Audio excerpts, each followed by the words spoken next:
Cook ബുക്കിലേക്ക് എല്ലാവർക്കും സ്വാഗതം. ഞാനിന്ന് ഉണ്ടാക്കാൻ പോകുന്നത് ഒരു പൊടിമീൻ കറിയാണ്. നമ്മുടെ നാടൻ മാങ്ങ ഇട്ട് വെച്ച പൊടിമീൻ കറി. വേളൂരിയാണ് ഞാൻ ഇതിനു വേണ്ടി ഉപയോഗിച്ചിരിക്കുന്നത്. നിങ്ങൾക്ക് എല്ലാവർക്കും ഇഷ്ടപ്പെടുമെന്ന് വിചാരിക്കുന്നു. ഇഷ്ടപ്പെട്ടെങ്കിൽ ലൈക്ക് ചെയ്യണം, ഷെയർ ചെയ്യണം. ഇപ്പോൾ ഞാൻ ഈ കറി ശരിയാക്കുന്നതിലേക്കായിട്ട് ഒരു 5 ഉള്ളി എടുത്തിട്ടുണ്ട്.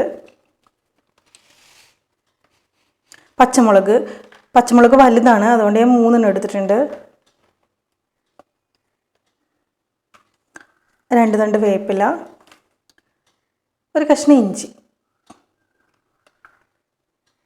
പിന്നെ മാങ്ങയിട്ടാണ് വെക്കുന്നത്, അപ്പോൾ മാങ്ങ ഒരെണ്ണം. ഇത് ഞെട്ടുകൊഴിയ മാങ്ങ എന്ന് പറയും. ഇത് ഒരെണ്ണം. നമ്മുടെ വൃത്തിയാക്കിയ മീൻ. ഞാനിതിലേക്ക് ആവശ്യമായിട്ട് 2 ടീസ്പൂൺ മുളക് പൊടിയും 1 ടീസ്പൂൺ കാശ്മീരി ചില്ലി പൗഡറുമാണ് എടുത്തിരിക്കുന്നത്. ഞാൻ തേങ്ങാപ്പാലാണ് കൂടുതലായിട്ട് ഉപയോഗിക്കുന്നത്. ഇവിടെ കലപ്പോൾ അതിലേക്കായിട്ട് ഈ ഒരു തേങ്ങ ഉണ്ടോ, ഈ ഒരു പകുതി തേങ്ങയുടെ പകുതി അത്രയാണ് ഞാൻ എടുക്കുന്നത്. അടുത്തതായിട്ട് ഞാൻ ഈ പച്ചമുളകും ഈ ഉള്ളിയും ഇഞ്ചിയും കൂടി മിക്സിയുടെ ഏറ്റവും ചെറിയ ജാറിലിട്ട് ഒന്ന് ചെറുതായിട്ട് ക്രഷ് ചെയ്തെടുക്കും. അരക്കാൻ പാടില്ല, ഒന്ന് ചെറുതായിട്ട് ക്രഷ് ചെയ്യാനേ പാടുള്ളൂ. ഇതിൽ വെള്ളം ഒന്ന് പറ്റി കഴിയുമ്പോഴേക്കും നമുക്ക് വെളിച്ചെണ്ണ ഒഴിക്കാം.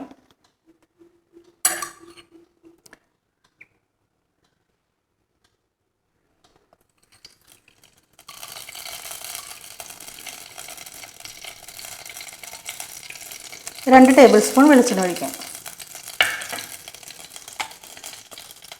വെളിച്ചെണ്ണയിലേക്ക് നമുക്ക് പച്ചമുളകും ഇഞ്ചിയും ഉള്ളിയും കൂടി ക്രഷ് ചെയ്ത് വെച്ചേക്കണത് ഇടാം.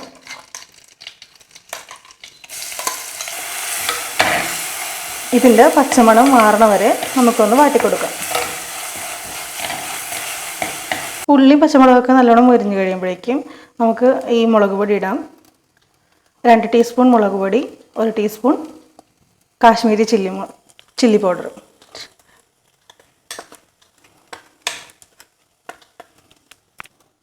ഒഴിച്ചു കൊടുക്കണം.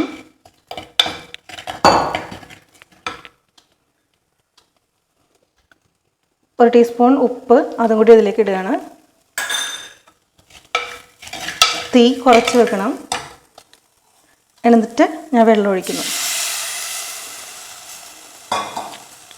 ആദ്യം കുറച്ച് വെള്ളം മാത്രം ഒഴിച്ചാൽ മതി. അതായത് ഒരു 1/4 ഗ്ലാസ് വെള്ളം ഒഴിച്ചാൽ മതി. ഇതിലേക്ക് ഒരു 1/2 ടീസ്പൂൺ മഞ്ഞൾപ്പൊടി ചേർക്കുകയാണ്.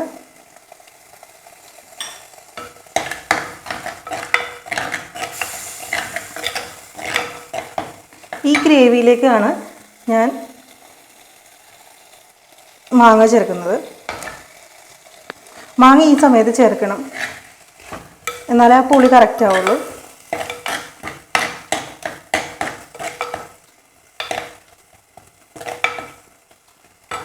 അതിനോടൊപ്പം തന്നെ ഞാൻ ഒരു ചെറിയ കഷ്ണം പുളിയും കൂടി ചേർക്കുന്നുണ്ട്. എനിക്ക് മാങ്ങ ഇട്ട് കഴിഞ്ഞ് കഴിഞ്ഞാലും കുടംപുളി ഇട്ടില്ലേ ഒരു സമാധാനം ഇല്ല. അപ്പോൾ ഞാനൊരു ചെറിയ കഷ്ണം കുടംപുളിയും കൂടി ഇടുന്നുണ്ട്.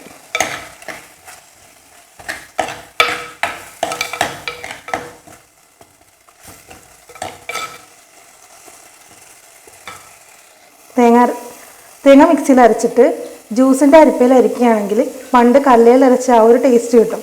അത് നല്ല തിക്കായിട്ടുള്ള പാല് കിട്ടും.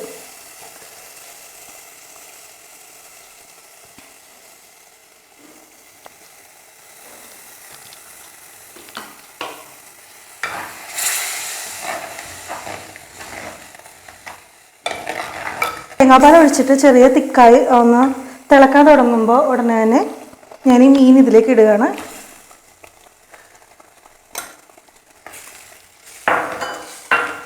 മീനിടുമ്പോൾ നമുക്ക് മനസ്സിലാവും ഇനി വെള്ളം വേണോ അല്ലെങ്കിൽ ഇത്രയും വെള്ളം മതിയാണ്.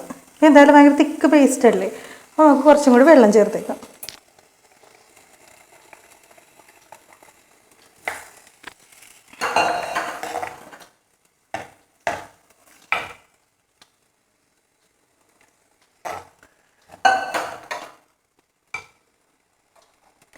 ഇനി ഇതിൻ്റെ മുകളിലേക്ക് ഞാൻ വേപ്പില ഇടുകയാണ്.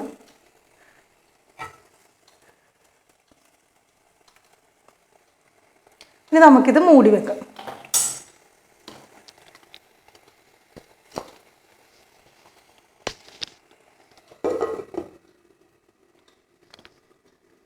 5 മിനിറ്റ് മുതൽ 8 മിനിറ്റ് സമയം വരെ നിങ്ങൾക്ക് ഇതിങ്ങനെ വെച്ച് വേവിക്കാം.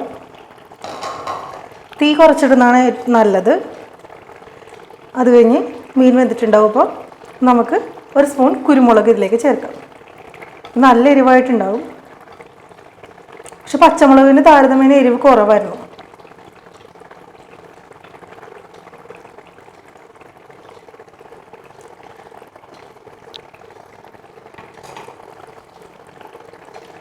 ഇനി നമുക്ക് ചട്ടി സ്പൂൺ കൊണ്ട് ഒരിക്കലും ഇളക്കരുത്. നമ്മൾ ചട്ടി ഇങ്ങനെ മറിച്ചു കൊടുക്കുക.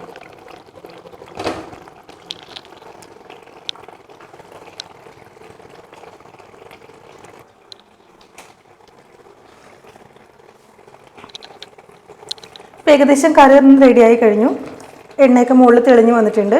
ഇനി നമുക്ക് അവസാനമായിട്ട് കുറച്ച് വേപ്പില ഇതിലേക്ക് ഇടാം. പിന്നെ കുറച്ച് പച്ച വെളിച്ചെണ്ണ ഇതിൻ്റെ മുകളിലേക്ക് ഒഴിക്കാം. സ്റ്റൗ ഓഫ് ചെയ്തേക്കാം.